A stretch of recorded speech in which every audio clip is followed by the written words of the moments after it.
الحمدللہ رب العالمین والصلاة والسلام علی اشرف الانبیاء والمرسلین وعلی آلہ واصحابہ اجمعین ومن تبعہم باحسان الی یوم الدین، اما بعد۔ محترم ناظرین اور ہمارے دینی بھائیوں اور بہنوں، بات چل رہی تھی ختم قرآن کی، یعنی قرآن پڑھ کر کے ختم قرآن کر کے ثواب غیروں کو پہنچانا۔ اب اور بات یہاں تک پہنچی تھی کہ عبادات توقیفی ہوتی ہیں، دین اور شریعت کی بات توقیفی ہے۔ دین میں کوئی اپنی مرضی سے اچھی چیز سمجھ کر کے دین میں داخل کرنا یہ کتاب و سنت کے خلاف ہے، جائز نہیں۔ بلکہ دو چیزیں یہاں آپ یاد رکھیں۔ نمبر ایک، قرآن پاک کی آیت، جو باتیں اللہ اس کے رسول نے دین کی بیان کر دی، صحابہ نے یاد کر کے محفوظ کر کے ہم کو پہنچا دیا، اس پر اکتفا کرنے کی بجائے اب اگر کوئی دین کے نام پر دین سمجھ کر کے کوئی اور چیز ایجاد کر کے کہے یہ بھی دین ہے، تو اس کو شرک قرار دیا گیا ہے۔ آپ ذرا سوچیں، ام لہم شرکاء شرعوا، اللہ فرماتے ہیں کیا ان کے شرکا کو یہ اختیار دیا گیا کہ وہ بھی دین کچھ بنا کر کے شریعت بنا کر کے پیش کریں؟ اس کو شرک قرار دیا گیا ہے قرآن پاک کے اندر۔ جو چیز دین نہیں ہے، جس کو اللہ اس کے رسول نے دین نہیں قرار دیا، شریعت نہیں بنایا، اس کو شریعت بنا کر کے عمل کرنا اور دین و شریعت کا اس کا حصہ قرار دینا، اس کو شرک قرار دیا ہے کتاب اللہ نے۔ ہمیں اس چیز سے بچنا چاہیے۔ اور اسی کو دوسری آیت قرآن پاک میں ارباب رب بنانا ہے۔ جس نے ایسی کوئی چیز ایجاد کیا، نہیں یہ بھی شریعت ہے، یہ بھی دین کا حصہ ہے، اور ہم نے اس کی دعوت کو قبول کر کے اس کے بعد کو قبول کر کے اس پر عمل کیا، تو اس کو ارباب من دون اللہ اس شرک قرار دیا گیا۔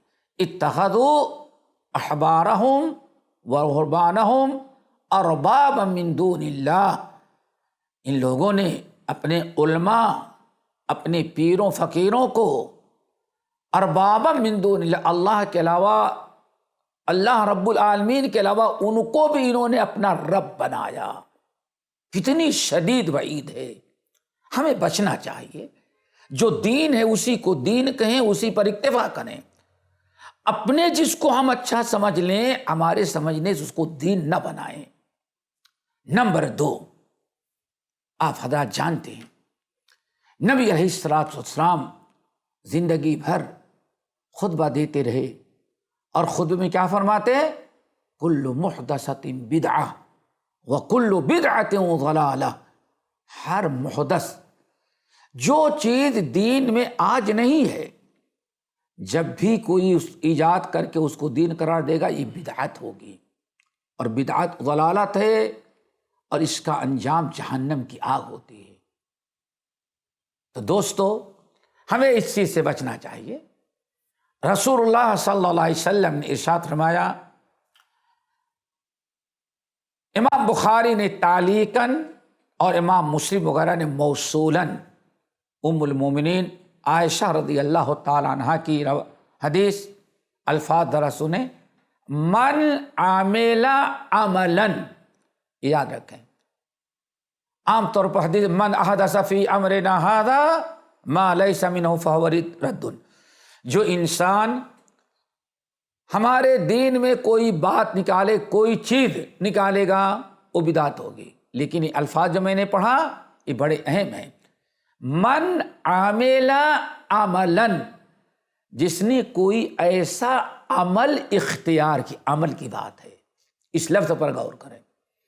من عامل عملاً، جس نے کوئی عمل کیا، لیس علیہ امرنا یا عملنا، جس پر میں نے کبھی عمل نہیں کیا ہے۔ اس جملے پہ یاد رکھو۔ ایک روایت تو ہے، جس نے کوئی ایسا عمل کیا ہم نے زندگی میں کبھی اس پر وہ عمل نہیں کیا ہے، دنیا کر رہی ہے لیکن اللہ کے رسول نے نہیں کیا ہے۔ اور دوسرے الفاظ کیا ہیں؟ من عمل عملا لیس علیہ امرنا، جس نے کوئی ایسا عمل اختیار کیا جو ہمارے حکم کے باہر ہے، ہم نے اس کا حکم نہیں دیا، ہم نے اس کو کیا نہیں، ایسا عمل کیا جس پر میں نے کبھی عمل نہیں کیا، جو میں نے کبھی نہیں عمل میں لایا، یا ایسا عمل کیا جس کا ہم نے کبھی حکم نہیں دیا، ہم نے ہمارے دین میں تھا نہیں، وہ اپنے سے بنایا، اللہ کے رسول فرماتے ہیں فَهُوَ رَدٌّ، وہ مردود ہوگا، وہ قابل قبول نہیں ہوگا، وہ رد کر دیا جائے گا۔ یہ حدیث آپ یاد رکھیں۔ ان تمہیدی باتوں کے بعد جب آپ نے وصول سمجھ لیا تو اب آئے قرآن خوانی کا مسئلہ۔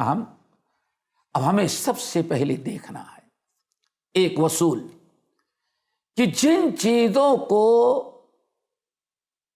ان وصول سے، اس وصول اور قاعدے سے کہ انسان جو عمل کرتا ہے اس کی نیکی اپنے ہی کو ملتی ہے، اپنی نیکی کسی اور کو گفٹ نہیں کر سکتا۔ ایک چیز یہ وصول قرآن و سنت کا ہے، ہم نے 2 آیتیں حدیث میں پیش کی۔ دوسری چیز، اگر اس وصول کے ساتھ ساتھ اللہ یا اس کے رسول صلی اللہ علیہ وسلم نے کچھ چیزوں کو بیان کر دیا کہ ہاں پہنچتا تو نہیں لیکن فلاں چیز ہے جس کا ثواب دوسرے کو مل جاتا ہے، تو انہی چیزوں پر جس کا نام اور جس کا تذکرہ کتاب و سنت میں آ گیا اسی پر اکتفا کریں گے، ہم اس میں کوئی دوسری چیز داخل نہیں کر سکتے، کیوں؟ یہ توقیفی عمل ہے۔ اب آئیں ایک ایسی بات آپ کو بتائیں جس سے کوئی اختلاف قیامت تک نہیں کر سکتا، قیامت تک کسی مکتب فکر کا عالم اختلاف نہیں کر سکتا۔ وہ ایسا مسئلہ ہے کہ قرآن نبی علیہ السلام کے زمانے میں مکمل ہو گیا تھا، قرآن کی تکمیل ہو چکی تھی، صحابہ کرام قرآن کو یاد کر چکے تھے،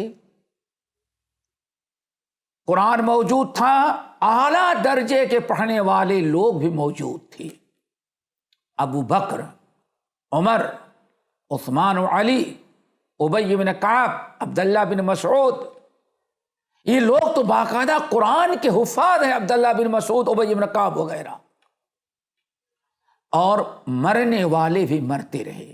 نبی علیہ السلام نے اپنے دست مبارک سے اپنے بیٹیوں کو دفنایا، اپنے لخت جگر ابراہیم کو دفنایا، اپنے چچا امیر حمزہ کو دفنایا، اپنی بیوی ام المومنین خدیجہ کو دفنایا۔ یہ بہت اچھا وقت تھا، قرآن بھی موجود، اموات بھی ہو رہی ہیں، اور محمد صلی اللہ علیہ وسلم بھی زندہ ہیں، اللہ اکبر۔ لیکن سوال یہ ہے کوئی انسان نہیں کہہ سکتا کہ ہاں ان کی بھی قرآن خوانی کی گئی ہے، آخر کیوں نہیں کی گئی یہ سوچنا ہے۔ اور یہ ایسی بات ہم بتا رہے ہیں اس سے کوئی اختلاف نہیں کر سکتا، جو قرآن خوانی کرتا ہے وہ بھی نہیں اختلاف کرے گا، اور جو نہیں کرتا وہ تو کرے گا ہی نہیں۔ پھر آپ ذرا ٹھنڈے دل سے سوچیں، آج ہمارے ملک میں ہمارا صدر جمہوریہ، ہمارا وزیر اعظم مر جاتا ہے، گرچہ بہرا ہو، شیعہ ہو، اہل بدعت ہو، کوئی بھی ہو، حد تو یہ ہو گئی کہ پڑوسی ملک کی وزیر اعظم ایک عورت تھی مر گئی تو مسلمانوں نے اس کی بھی قرآن خوانی کی، اور آج بھی کتنے لوگ کر رہے ہیں۔ ذرا سوچو ٹھنڈے دل سے،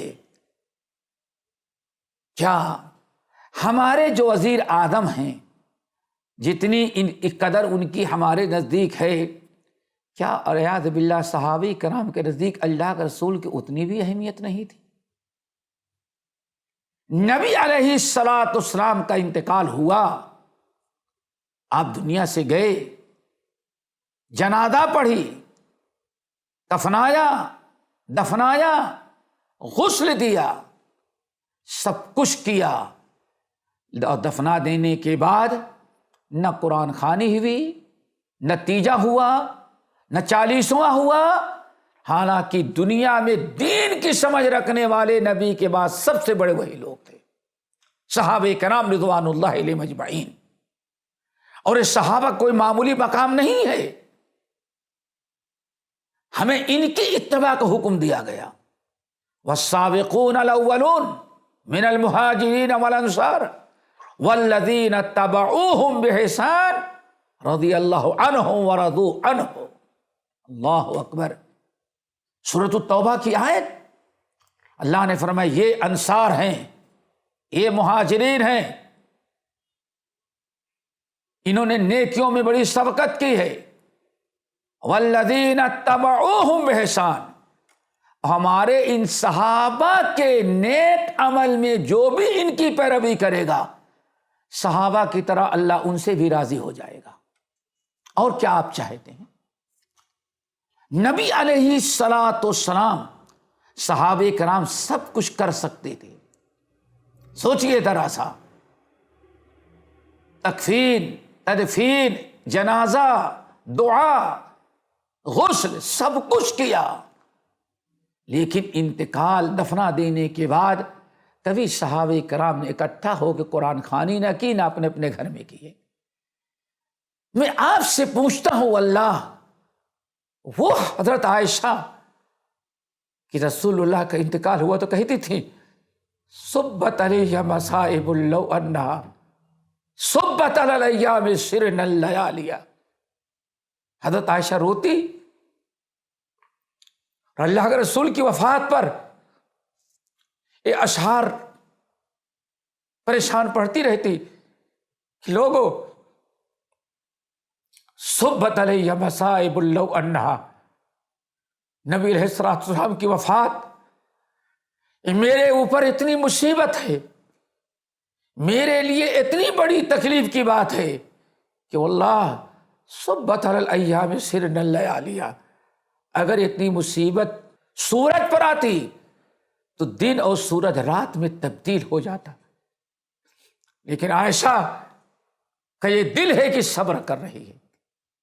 آپ ذرا بتائیں، عائشہ سے بڑی کوئی عالمہ نہیں، کوئی عالم نہیں، کوئی فاضل نہیں، دین کی سمجھ رکھنے والا نہیں، لیکن ان ازواج مطہرات نے اتنا بھی نہیں کیا چلیں ساری ازواج مطہرات اکٹھا ہو کر کے ایک ختم کر کے، دو ختم کر کے نبی کو بخش دیں؟ آخر کیوں نہیں ہوا؟ یہی نقطہ کہ عبادات دین توقیفی ہے، اللہ اس کے رسول نے جتنا دین بتا دیا، دین مکمل ہو گیا، جو دین تھا وہی دین ہوگا۔